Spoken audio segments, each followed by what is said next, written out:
I'm Chris Fry from 19 News. Here are the latest headlines for Wednesday, January 28th, 2026. First with breaking news. First with new information. Plus, your first alert forecast. 19 News starts now. Well, we are following two big stories. First at 4, the Browns have a new head coach. Some are shocked at this as they hire former Ravens offensive coordinator Todd Monken. But we begin with yet another 19 first alert weather day tracking dangerously cold temperatures. Yeah, it just won't go away, right? We are halfway through a work week of 19 first alert weather days. Yeah, another day of wickedly freezing temperatures out there. The wind chill in Mansfield, -9. -8 in Sandusky. Thanks for joining us. First at 4, I'm Nicole Versansky. And I'm Brian Duffy. So are we getting any breaks anytime soon? Certainly doesn't feel like it, does it? 19 first alert meteorologist Andy Chillian here to let us know, Andy. Yeah, it's going to be hard to see a break in the near term. I'd say next week, starting on Monday, we moderate a bit.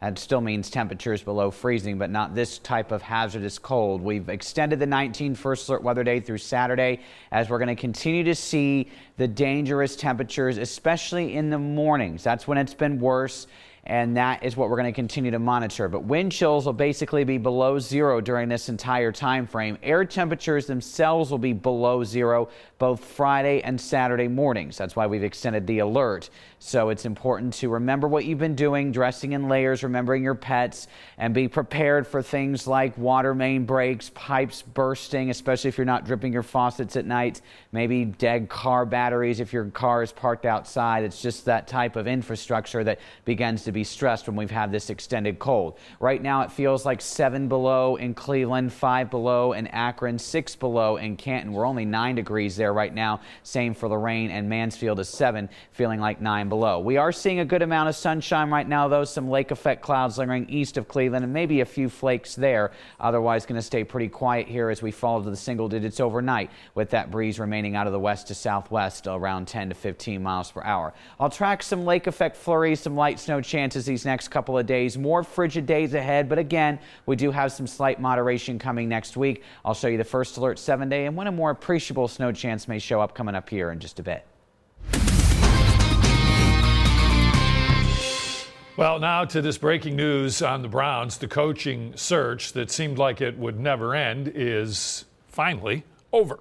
So the team finally has a new head coach. Did they get the right guy?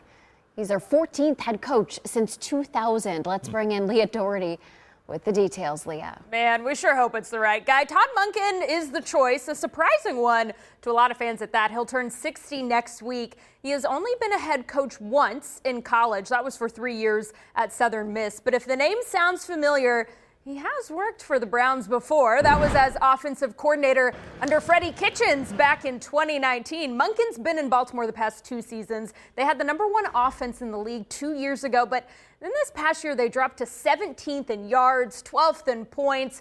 It's going to be interesting to see what he can do or tries to do with the young quarterback Shedeur Sanders.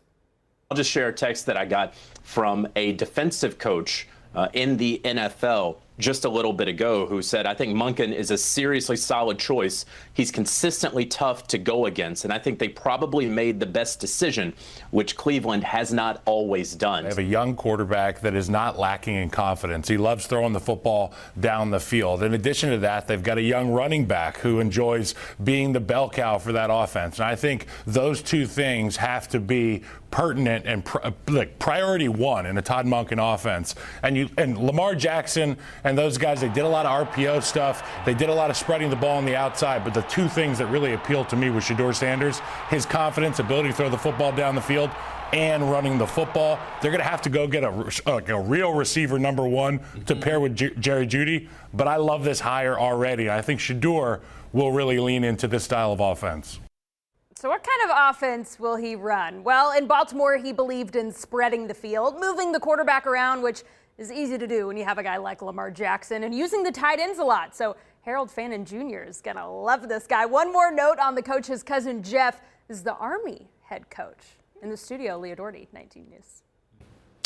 All right, so a lot of opinions, right? When the Browns do something. We do have a poll on Cleveland19.com. Are you on board with this? Did the Browns hire the right guy in Todd Monken. Yeah, we've been watching your results come in all afternoon long, pretty much stayed the same since noon today. So 76% of you saying no, not on board with the hire, and 24% of you saying yes. Well, we'll just wait and see. Right, That's all we can do. The Browns have, the problem is they've kind of lost the benefit of the doubt because they've struggled. But listen, got to give the guy a chance, right? We just want to see the team win. Yeah. Right? Let's give him a chance, see what happens. 19 News with continuing coverage on the new head coach of the Browns.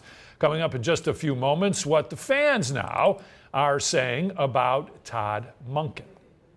Now your 19 First Alert traffic update. Maybe we should have a new poll that asks what's been colder, Cleveland's temperatures or our welcome to the new coach. But right now I want to bring you to 77 over around Mardale Drive. This is in that Montrose area. I'm seeing a stretch of slowdowns that spans for just around a mile on the southbound lanes. I'm not seeing a crash or a breakdown causing this, but what I can tell you is that for that about a mile and a half stretch, drivers are moving as slowly as just 16 miles per hour. So if you're about to be heading out and joining them, at least an extra 5 minutes are going to be on tap for you.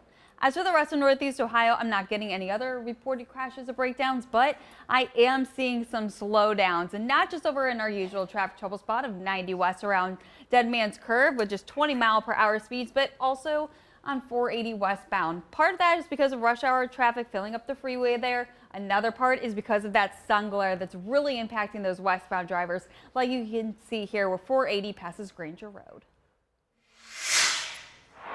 A water main break closed Cedar Road, one of several caused by the ongoing deep freeze. First at 4, Catherine Huntley live for us. Catherine, do we know how long Cedar, busy road, is going to be closed?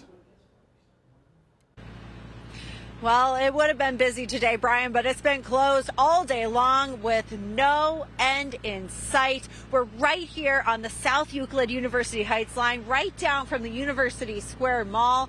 And let me tell you today, it was a real mess. Water rushing and gushing from this site here. Now crews are hard at work. They've even dug a massive hole so deep they need a ladder to get in and out of it. First you heard this explosion and I look over and it's just everything is cracked, falling apart, and the water starts shooting up. The water main on Cedar Road, a sight to see.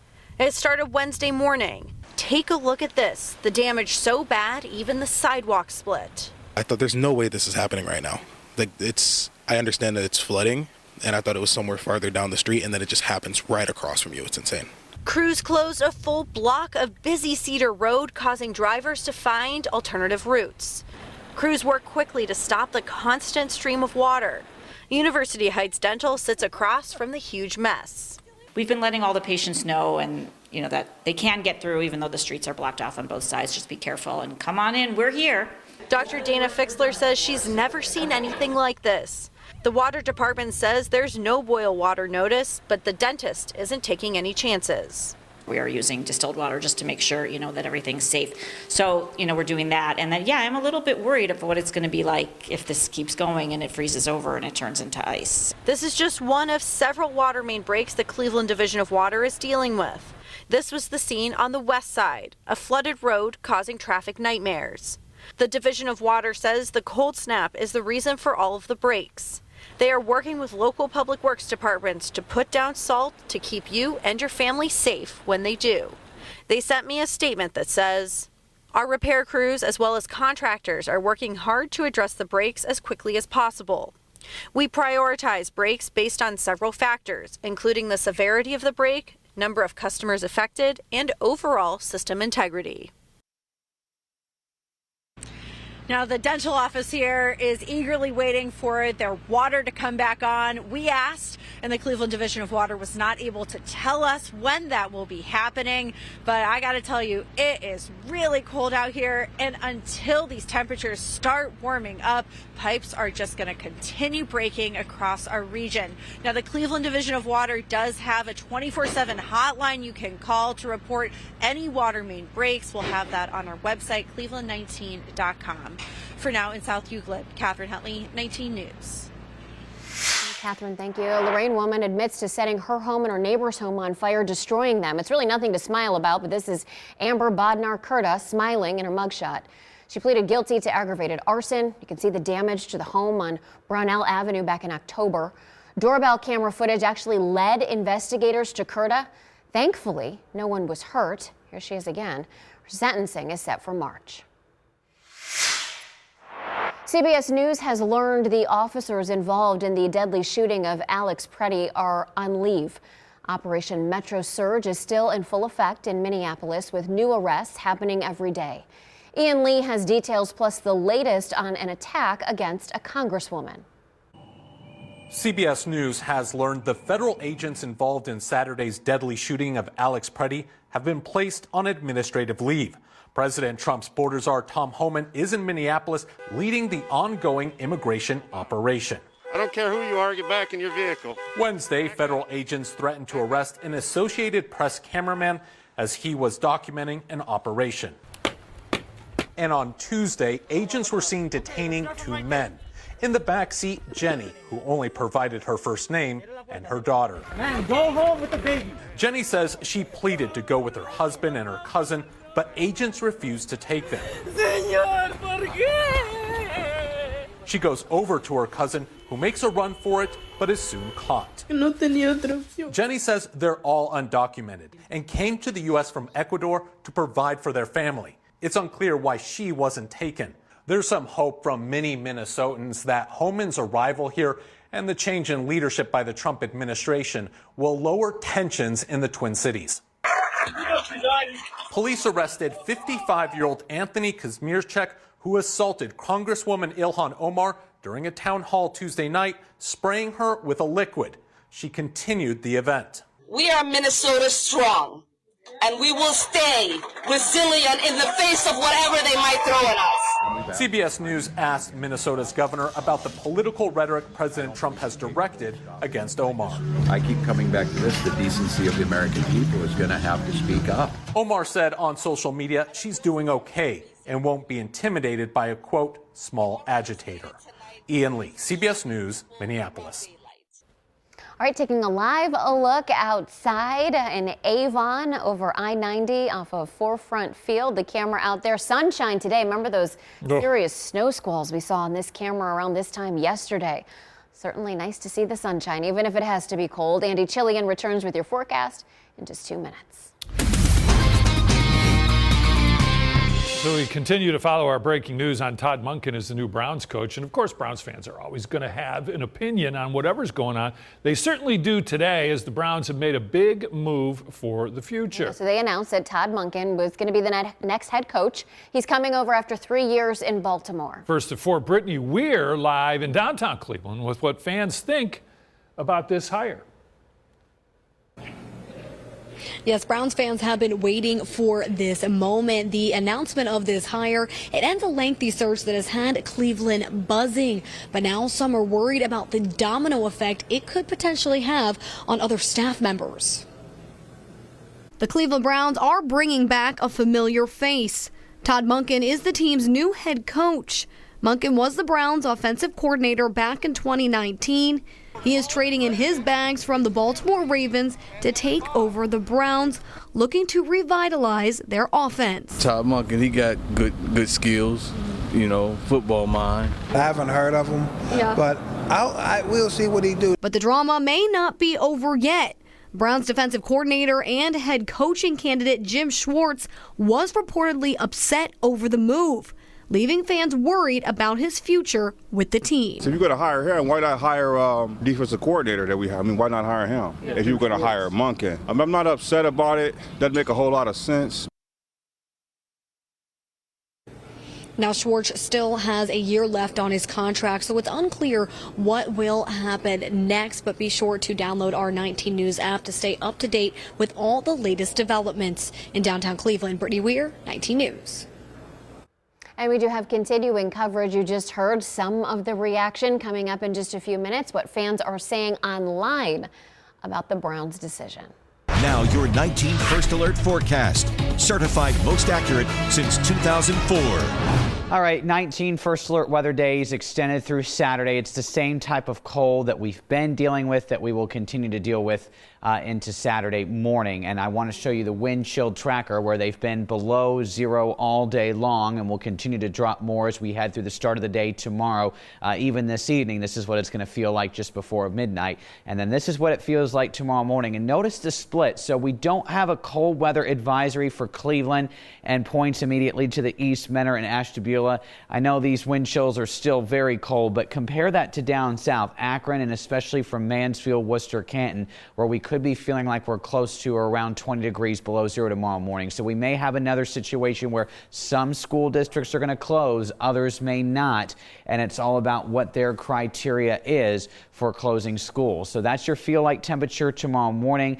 It stays generally near, if not below zero, through much of the day tomorrow. Here's Friday morning. Same idea. Some of us may not feel as cold. It all depends on the wind. Air temperatures themselves are going to be below zero Friday morning, but any wind, even around 5 to 10 miles per hour, is going to make it feel significantly colder. So this is dangerous and can be Friday morning. Same idea for Saturday. Here's why we've extended the alert day. It may not be as bad right along the immediate lakeshore, but further south, Akron to Canton, Dover, Worcester, Mansfield, you get the idea. Even out towards Norwalk, we could be dealing with double-digit wind chills below zero, that is. Eventually, we'll start to see some improvements. Sunday morning, not great, but not nearly as bad. And then Monday, by the afternoon especially, our feels like temperatures are going to be close to what we're actually seeing the air temperatures now.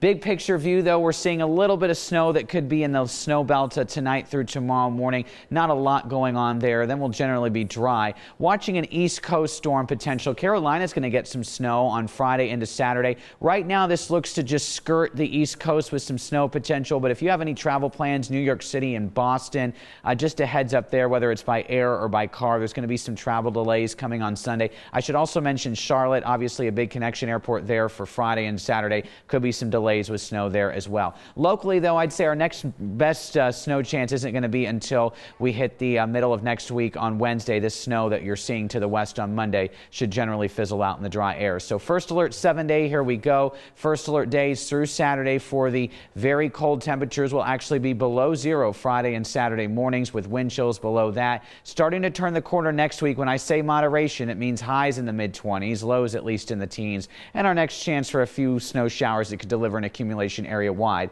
is going to be for the middle of next week. We'll take a closer look at those area-wide lows the next few mornings coming up in just a bit. Okay, here's your top four at 4. There's the guy. Browns have hired Todd Monken as their new head coach. He's coming back to Cleveland after a pretty successful stint in Baltimore, although they weren't thrilled with him there. After weeks of candidate interviews, the Browns have officially announced Monken's hiring. He previously served as the Browns OC in 2019. He was the Ravens offensive coordinator for the last 3 seasons. A roof collapsed at Mayfield Heights City Hall, so it happened in the building department. Thankfully, no one was hurt. Workers noticed the ceiling in the kitchen area was kind of sagging yesterday. This morning, it collapsed about a foot, and then the roof shifted. The East Tech rescue team out there today kind of stabilizing the building and really trying to figure out why it collapsed. Federal Reserve pushed the pause button on its interest rate cuts, leaving its key rate unchanged at about 3.6%. After lowering it 3 times last year. Today's decision comes amid weeks of turmoil involving the Fed, including a Justice Department investigation into Fed Chair Jerome Powell. Well, millions of Americans still digging out from snow and ice. And bundling up with this deep freeze gripping much of the country.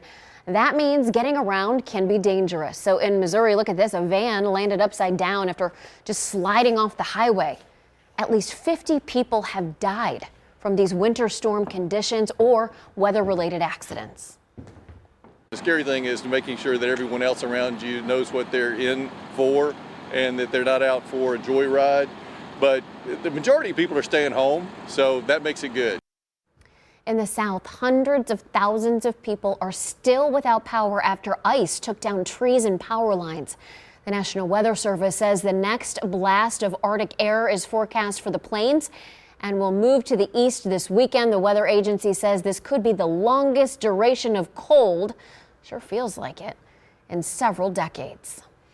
Breaking at this hour, FBI agents executed a search today. This is a warehouse that serves as Fulton County's election hub in Atlanta.